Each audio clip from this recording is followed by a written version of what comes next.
বিনোদপুর নামে একটা ছোট্ট গ্রাম ছিল। সেখানে সবাই মিলেমিশে বাস করতো। সেখান দিয়ে একটা ডাইনি যাচ্ছিল। সে দেখলো এই গ্রামে কোনো দুঃখ কষ্ট নেই।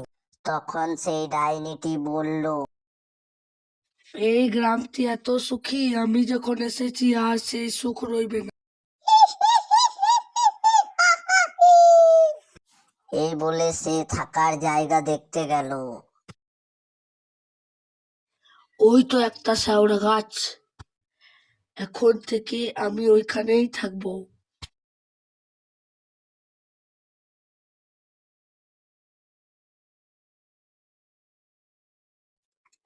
ওই তো একটা মানুষ আসছে, এবার শুরু হবে আমার আসল খেলা। তারপর সেই মানুষটির সঙ্গে কি হয়েছিল দেখার জন্য এই চ্যানেলটিকে সাবস্ক্রাইব করুন।